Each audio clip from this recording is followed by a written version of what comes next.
The email about my unpaid retirement party invoice arrived a week after I learned I wasn't special enough for the promised farewell watch. So when the office manager asked if I'd approved the budget, I replied with the same 3 words that had ended my career. Didn't I tell you? It was a petty, perfect lie, my first act of creative writing in 43 years. I didn't know then that this small act of rebellion would unravel the quiet fiction of my life, lead me to a Brighton guest house to write a story about a gardener who plants a tree instead of paying rent, and force me to discover that the most dangerous thing you can do at the end of your story is to begin writing a new one. The cursor blinked on the screen, a silent, metronomic accusation, tap, tap, tap, was waiting for me to fill the blank white space below the forwarded email. The email subject line was innocuous. Query: farewell party invoice, urgent. Its content was not: Martin, the venue is chasing for payment. The invoice for your retirement party is now 30 days overdue. Did you approve the budget? Please advise. Chloe, office manager. I read it 3 times. Each time, the words "your retirement party" seemed to vibrate with a hollow, mocking energy. I looked away from the screen, my eyes finding the one empty spot on the cluttered bookshelf in my study. A perfect, dust-free rectangle where a box should have been. A box containing a watch. My watch. The retirement watch. A week earlier, on my final day at Hartwell & Sons, a mid-sized firm of accountants where the and Sons had been a legal fiction for 2 decades, I had asked my assistant, Leo, 25, all sharp suits and sharper ambition, who treated my departure as a minor administrative hurdle to his own ascension. Leo, I'd said, trying to sound casual, the retirement watch from the partners. Was there a presentation I missed? Gerald mentioned it at the last review. Leo had looked up from his phone, his smile a practiced, seamless thing. Oh, that? They gave them out last week. At the senior partner's lunch, he paused, letting the exclusion hang in the air like cheap perfume. Just for the special people, you know? Then he'd return to his screen. The conversation terminated. Just for the special people. The phrase had coiled in my gut, cold and heavy. It was the perfect summation of my 43 years at Hartwell & Sons. I had been Martin Clay, reliable, quiet, terminally polite. The human fixative. I was the one who could untangle a corrupted spreadsheet at midnight, who remembered that Gerald's wife took her tea with precisely 1.5 sugars, who proofread every proposal until my eyes burned, ensuring no comma was astray. My loyalty was assumed, my presence part of the furniture, the dependable, unremarkable filing cabinet in the corner. And my reward, it seemed, was to be this final, elegant snub. A watch had been budgeted for, ordered, perhaps even engraved. But I was not on the list. Not special. I had left that day with a cardboard box and personal effects, a mug, a photograph of my daughter Ellie, a stress relief ball shaped like a globe that had long since lost its bounce. No watch. The office farewell had been a muted, obligatory affair in the break room. A supermarket cake, a card signed by half the staff, a few stiff handshakes. I thought the lack of fanfare was for my benefit, assuming I'd hate a fuss. Now I understood. The fuss, like the watch, had been reserved. And now this email. The party I'd never wanted, for the retirement that felt less like a beginning and more like an erasure, was haunting me with an unpaid bill. My fingers found the keyboard. The old Martin, the placater, the apologizer, began to compose a reply. Dear Chloe, so sorry for the delay. A misunderstanding on my part. Please proceed with payment. I stopped, deleted the line. The stone was in my pocket now. That cold, heavy phrase. I could feel its weight. Slowly, carefully, I typed a new sentence. Didn't I tell you? 3 words. A ghost of Leo's own cadence. I hit send before I could think. The immediate sensation was not of release, but of seismic quiet. A fault line had opened beneath the carefully maintained flatland of my life.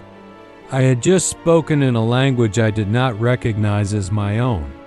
It was a language of implication, of withheld information, of passive retaliation.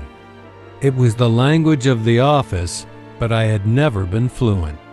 Until now, the reply came within minutes. Martin, noted. I'll follow up with Gerald. Chloe, noted. The bureaucratic equivalent of a raised eyebrow.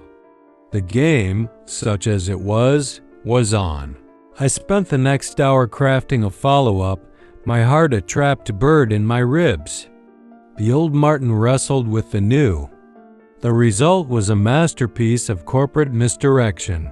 Chloe, my apologies for the confusion.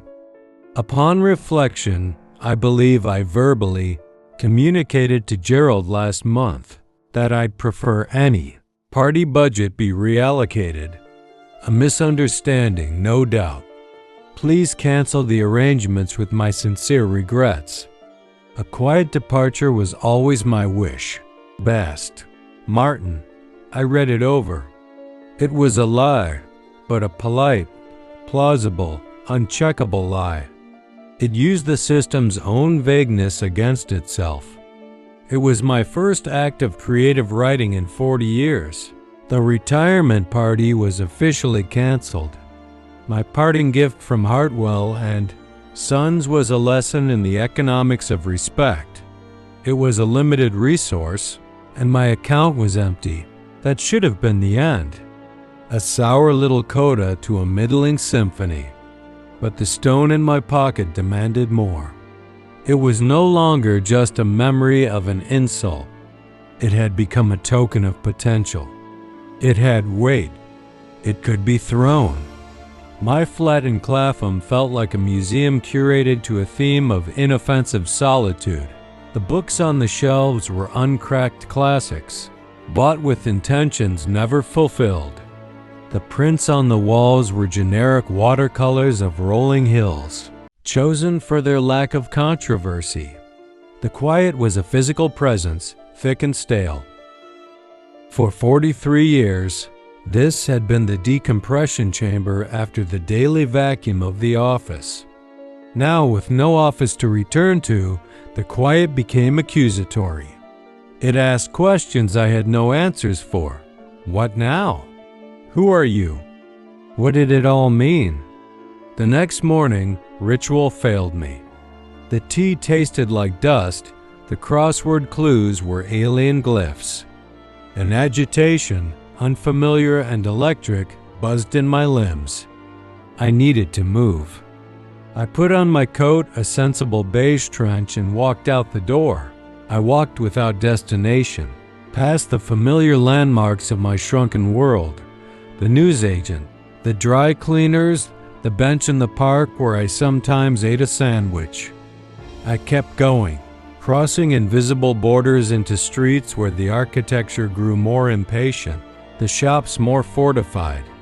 The air smelled different here, of fried food and diesel and damp concrete. I found myself outside a pawn shop. Cash converters. The window was a tragedy in 3 acts. Act 1. Hope, a gleaming saxophone. Act 2. Necessity, a stack of game consoles. Act 3. Surrender. A tray of wedding and engagement rings, their diamonds catching the grimy light in little winks of despair. The bell above the door jangled a tinny announcement of my entry. The interior was dim, the air dense with the smell of old leather. metal polish and a deeper, sour note of disappointment. A man in his 50s sat behind a fortified glass counter, his knuckles a tapestry of faded blue tattoos. He looked up, his eyes the color of old dishwater. "Help you?" "I'd like to sell a watch," I said. My voice sounded different to my own ears, firmer. "Let's see it."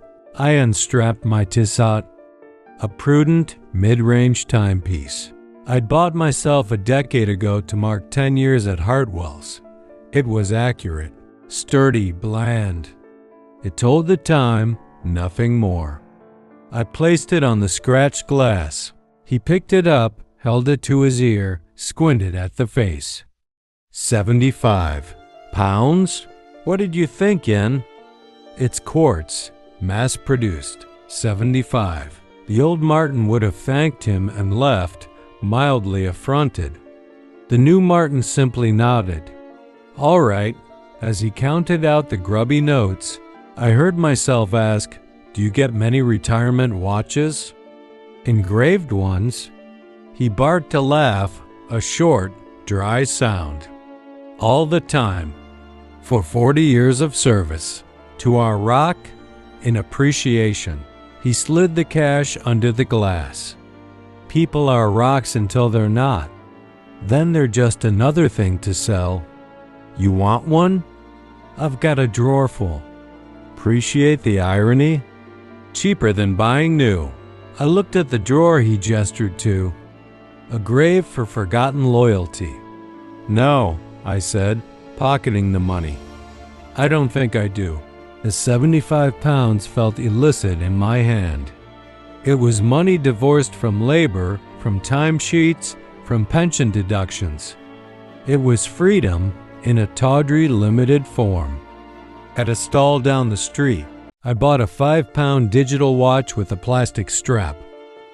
Its face was an empty black square until I pressed a button, when red numbers flared to life, giving the time but no date, no history. It was perfect. Then I walked to the station and bought a one-way ticket to Brighton. On the train, watching London's backyards and industrial scars give way to the sudden, shocking green of the Surrey hills, I felt a bizarre, unearned lightness. I had told no one. I was a ghost, a footnote that had detached itself from the text. If anyone asked, I had my answer ready. Didn't I tell you? It was a shield, a spell, a passport to a territory where the old rules did not apply. Brighton met me with a slap of salt wind. I took a room in a guest house called the Seaview, which offered a sliver of gray, churning ocean between two larger buildings. The room was a study in faded glory. Floral wallpaper battling damp, a spindly wicker chair, a bed that sighed profoundly when sat upon. It was perfect. It was nowhere. It was mine. I sat by the window, the relentless wind a constant narration, and opened my laptop. The blank document glowed. I was not a diarist. I was not a memoirist. But I was full of words that had never been spoken. So I began to write letters. Dear Leo, I wrote, you were correct. The watch was for special people. I have been thinking about what makes a person special. Is it visibility? Is it noise? I realize now I never made you feel special. I only ever gave you tasks to file, to fetch, to format. I saw your ambition as impatience, your confidence as arrogance. I offered no mentorship, only correction. For that, I am sorry. The watch is unimportant. I hope your new boss sees you, the whole of you, not just the useful parts. Dear Chloe, I wrote next. The budget for the party was, I believe, £500. I have attached a list of 5 local charities that provide suits, train tickets, and interview coaching for young people entering the workforce. A donation in the name of Hartwell & Sons would, I think, Be a finer and more fitting send-off for my tenure than canapes and warm white wine. The choice, of course, is yours. I am merely the former employee. Finally, my fingers trembling slightly, I wrote to Gerald Hartwell, the managing partner, the son of a son. Dear Gerald, I trust this finds you well. In the process of clearing my desk, I came across a copy of the Hartwell and Sons founding charter from 1921. I had never read it in its entirety. It's quite a document. I found it interesting that the word integrity appears 7 times. 7. A 3-page charter. I wondered if you had a copy to hand. Best, Martin. I did not send them. They were exercises, like physiotherapy for a soul that had atrophied in the service of silence.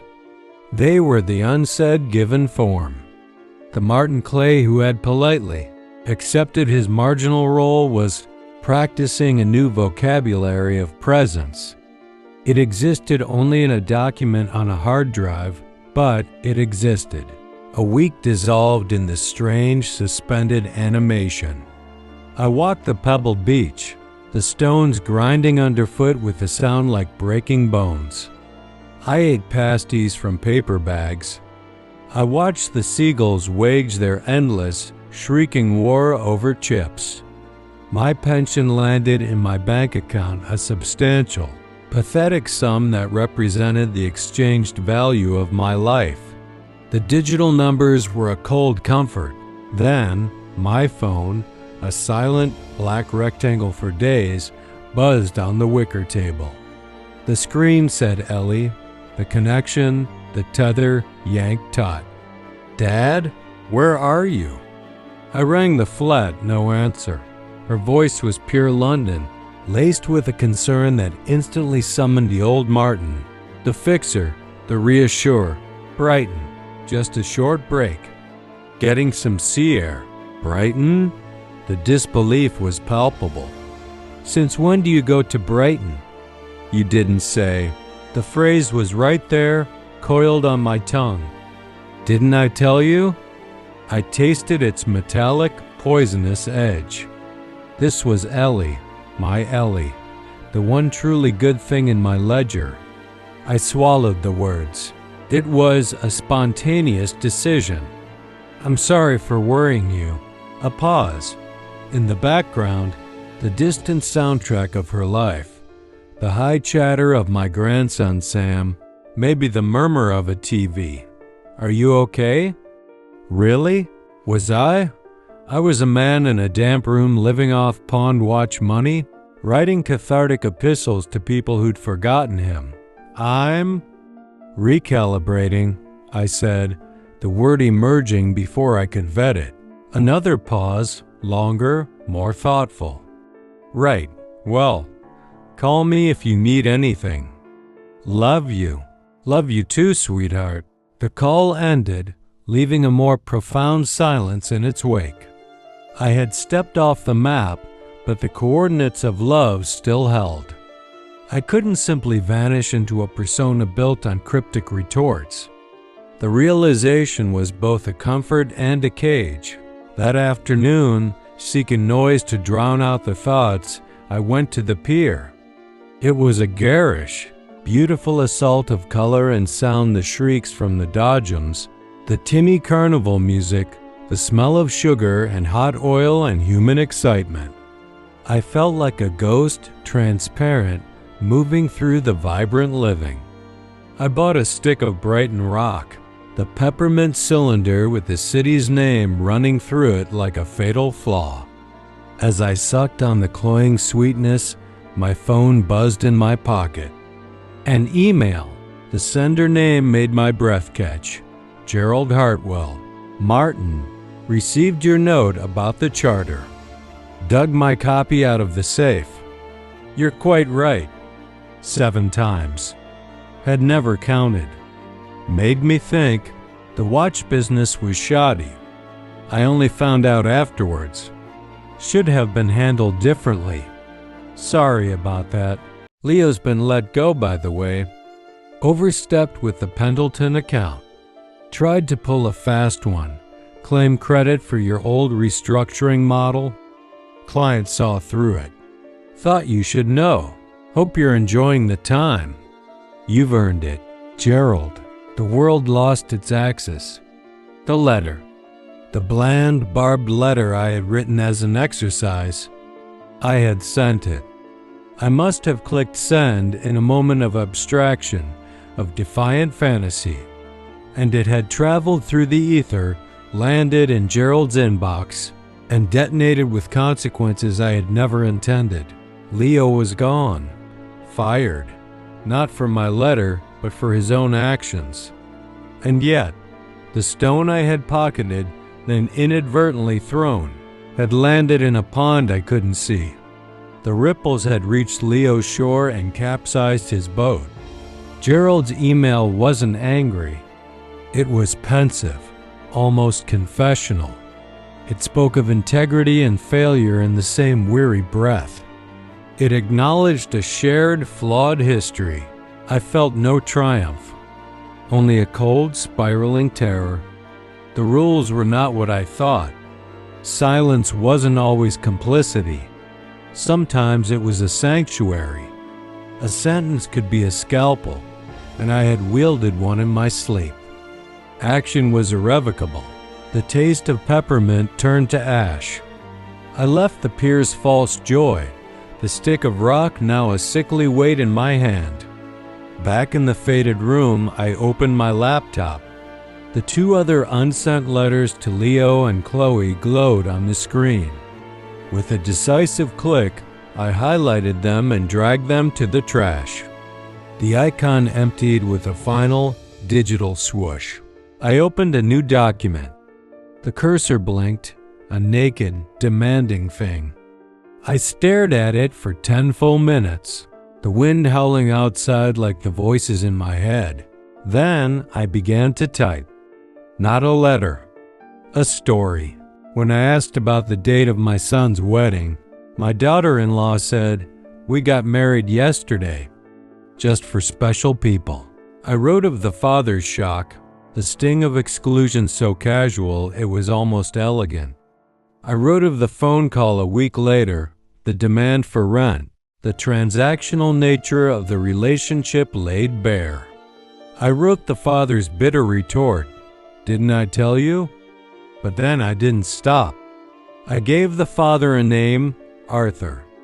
I gave him a history, a retired gardener, his hands more at home in soil than in handshakes, a widower living in a cottage with a stubborn, overgrown patch of land.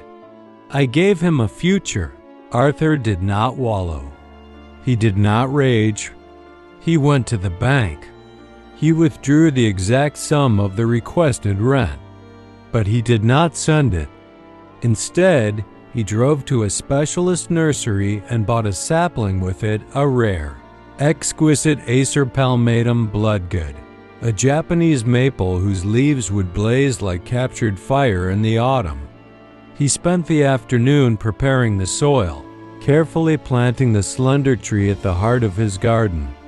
When his daughter-in-law called again, her voice tight with impatience, he said, calmly, "The rent is growing.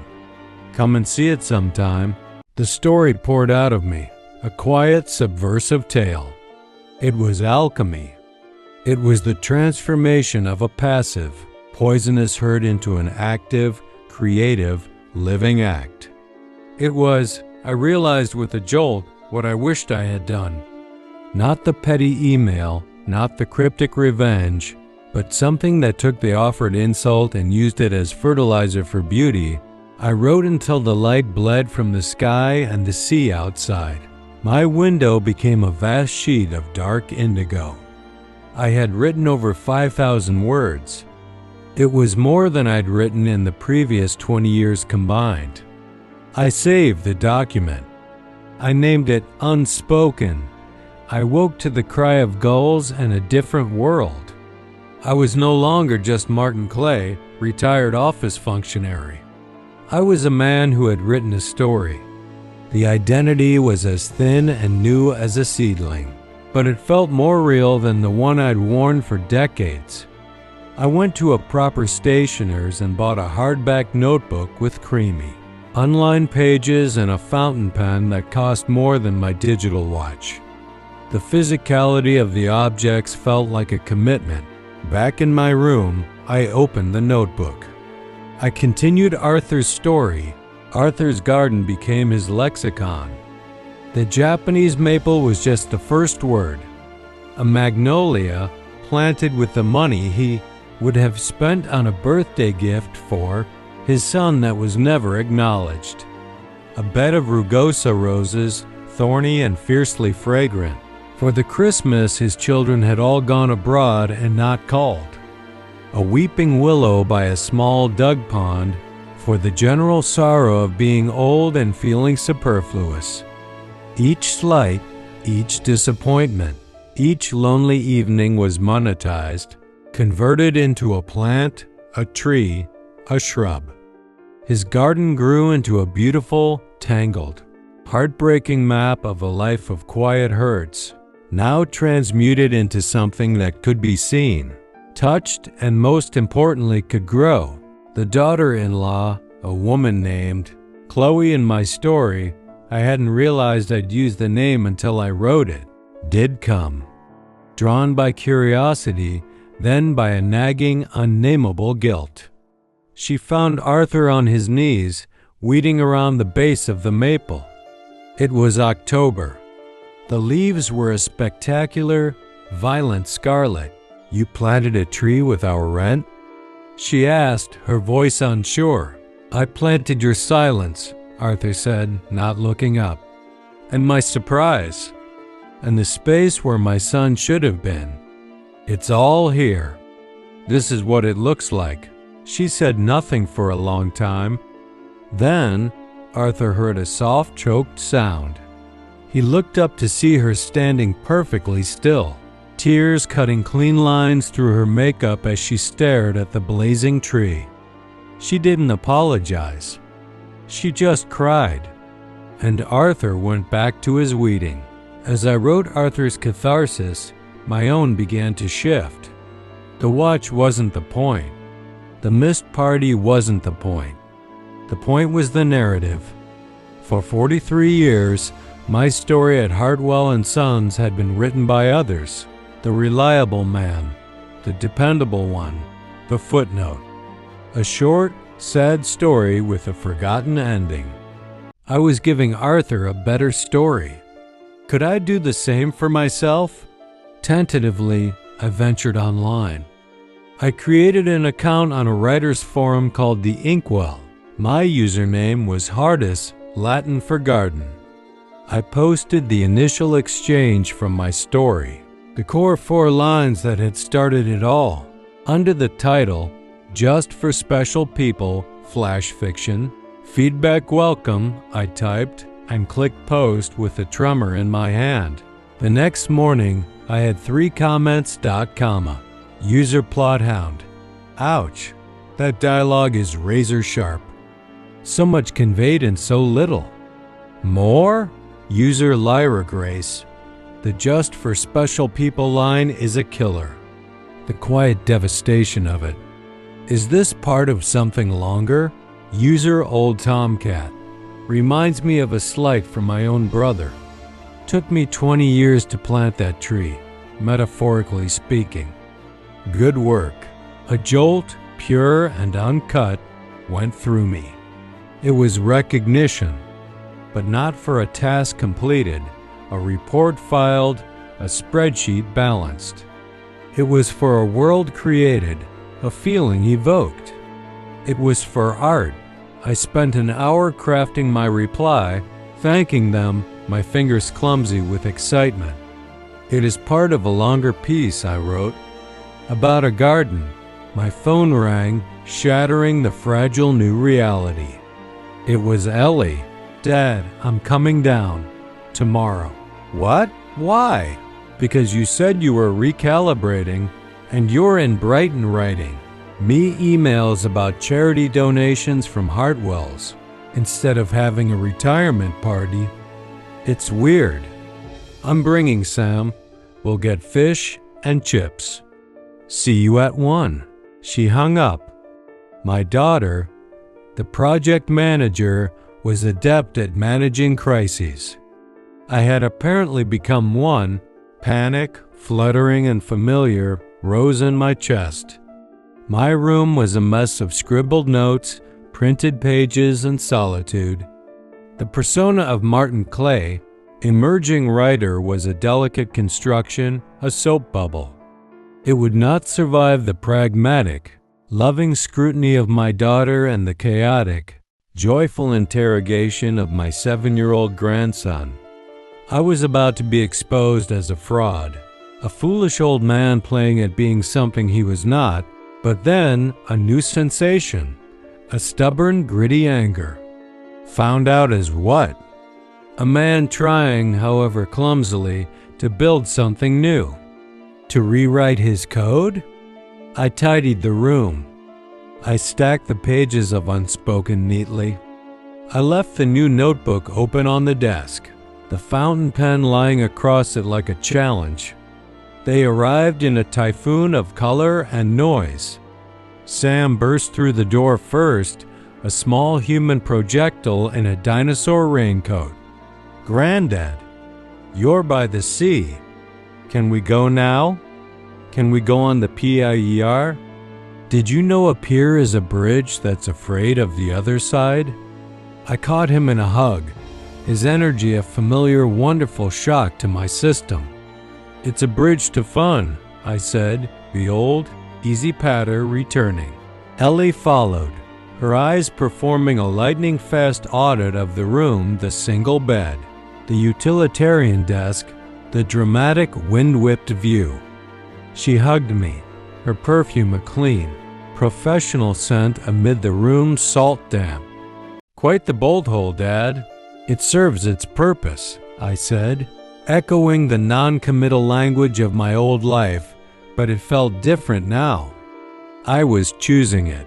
We ate fish and chips on the seafront, the paper greasy in our hands, the gulls eyeing us with desperate, beady intent. Ellie's interrogation was gentle but relentless.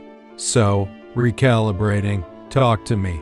"It means the old metrics are obsolete," I said, surprising myself. "The value of a year, the weight of a career.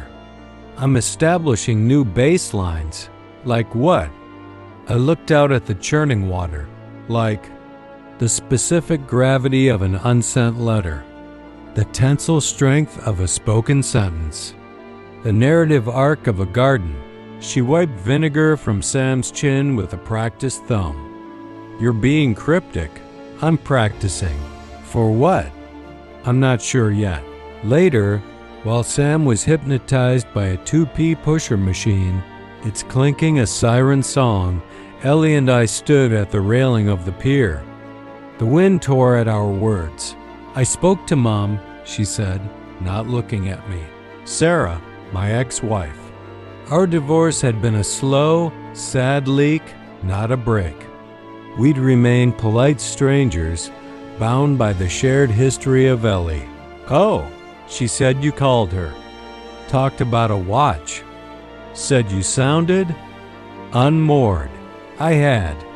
In a moment of profound loneliness, I'd called the one person who had known the man before Hartwell, and Sons had finished sculpting him. "I did," she said. She said I'd spent a lifetime being a footnote in other people's stories, that maybe it was time to write my own. I glanced at Ellie. She also reminded me. I got a D in a level English. A ghost of a smile touched Ellie's lips. "She's not wrong. Your birthday cards are famously efficient." I'm trying to be less efficient, more effective. By moving to Brighton and talking in metaphors? By writing a story. There, it was out. The secret was airborne. Ellie turned fully to me, the project manager replaced by the curious, bright-eyed girl she'd once been. "What kind of story?" And so, With the carnival din around us, I told her. I told her about Arthur, the gardener. I told her about the Garden of Slights. I told her about the watch, about Leo, about the accidental email to Gerald and its consequences. I told her about the forum, the comments. My voice was low, almost carried away by the wind. She listened, utterly still. When I finished, she said, "So this story, it's what you wish you'd done, instead of the email?" In part, but it's more than that. It's an experiment to see if you can take the same broken pieces, the hurt, the exclusion, the silence, and assemble them into something that isn't just not broken, but is beautiful, functional in a new way. Sam came barreling over then, clutching a plastic spider with wobbly eyes. "Look, Granddad, I won him. I named him Gerald." Ellie and I looked at the ridiculous toy, then at each other, and we laughed. A real, deep, helpless laugh that shook our shoulders and drew glances from other tourists. The spell of strangeness broke. I wasn't a crisis to be managed. I was just her dad, doing something bizarre and belated and entirely unexpected. Ellie and Sam left 2 days later with promises of return and a new standing order. Weekly chapter updates. "You're my new cereal," Ellie declared. Like Dickens, but with more mulching. Her pragmatic approval was the most solid ground I'd felt under my feet in years. Buoyed, I finished the first draft of Unspoken.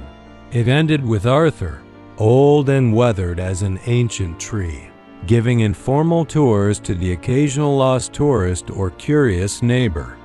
He didn't explain the garden's meaning, just pointed out the blooms, the textures, the play of light.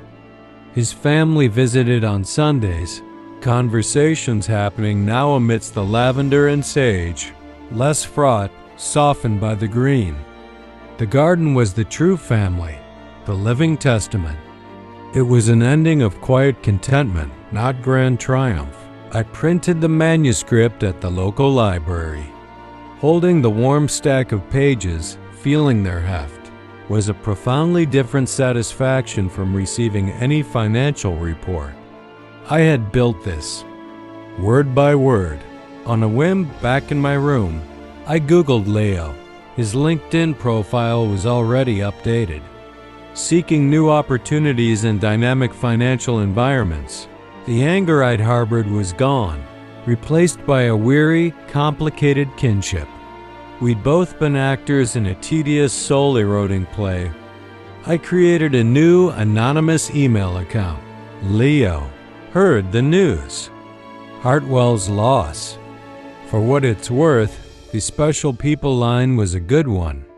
It stung, which means it worked. A memorable exit line. Don't let it be the best line in your story. Good luck. A former footnote. I stared at it, then hit send. It was a small, likely futile gesture. A seed planted in salted earth. But I had to try. My funds were dwindling.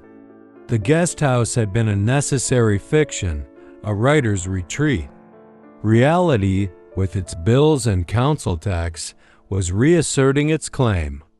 I packed my single suitcase, my notebook, and my printed manuscript. I took a final walk on the beach. The tide was coming in, erasing all footprints, writing its own endless, repetitive story over the stones. It was time to go home, but not as the man who had left. My Clapham flat greeted me with a sigh of stale, central heated air. It still felt like a set, but the perspective had shifted. I was no longer a bit player in someone else's production. I was the playwright who had inherited the stage. I could redraft the scenes, redesign the set.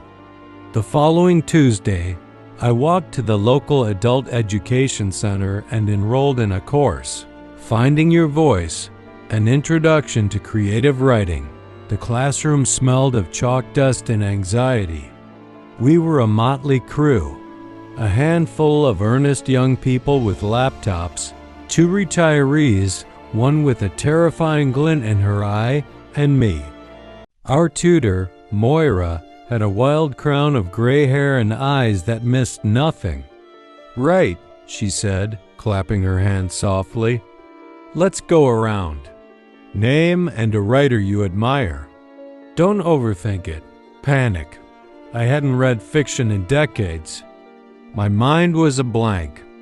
As my turn approached, my heart hammered against my ribs. "I'm Martin," I said, my voice rusty. "I'm just starting. I don't really know many writers, but I admire anyone who can finish a sentence they're genuinely proud of." Moira's eyes crinkled at the corners.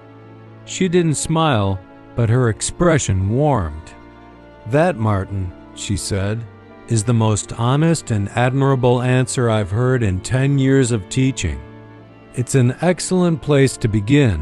The classes became my new architecture. We did exercises on sensory detail. Describe the contents of a rubbish bin without using sight. On dialogue, write an argument where no one raises their voice. On character, your protagonist is afraid of spoons. Why? I applied it all, ruthlessly to Unspoken. Arthur's fear of birds, sparrows stealing his seeds, became a minor subplot he had to overcome.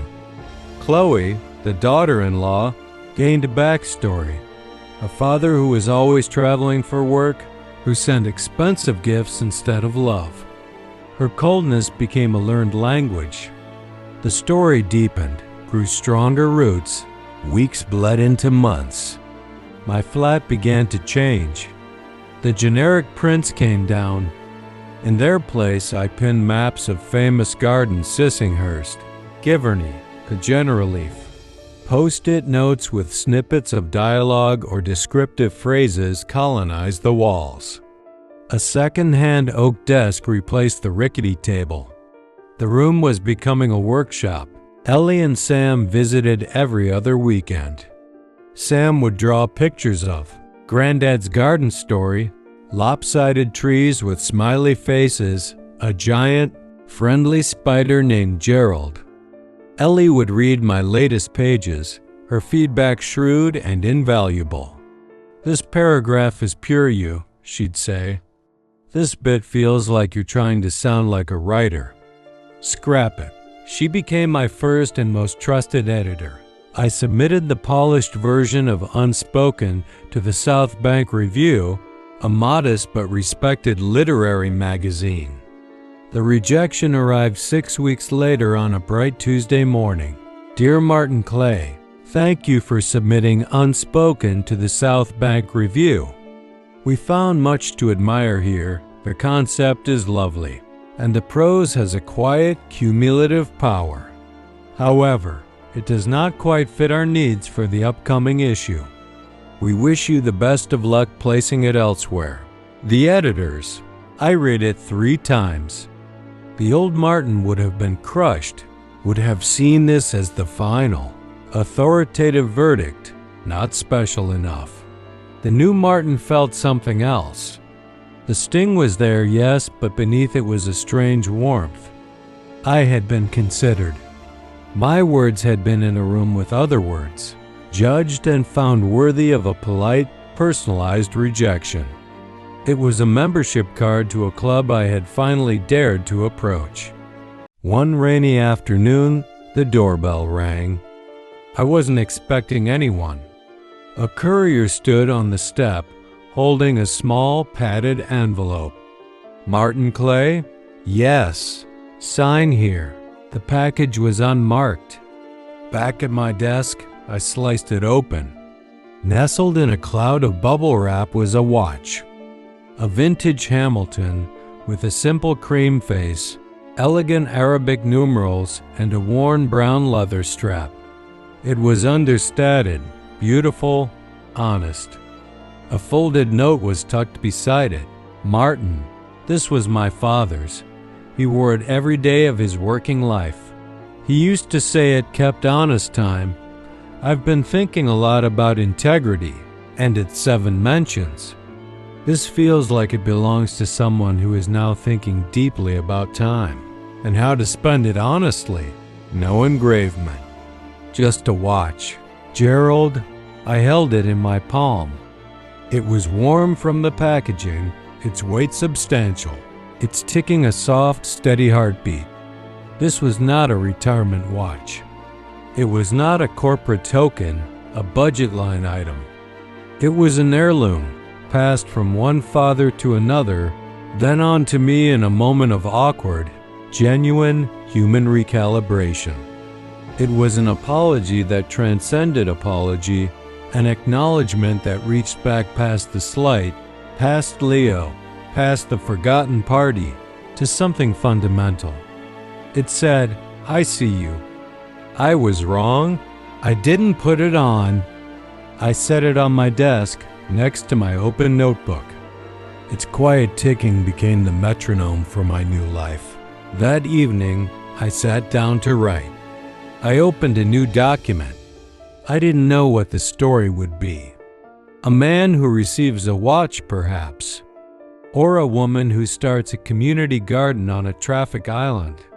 It didn't matter yet. I knew the first line had to be true. I took a breath, and I typed. When I asked about the retirement watch my colleagues had promised me, my assistant said, "They gave it to you last week, just for the special people." I smiled. This time, I knew where the story went. It went into a garden. It went onto a page. It went forward, one honest word at a time, measured not by the relentless, corporate seconds of my old Tizot, but by the honest, heartbeat time of a life finally being lived.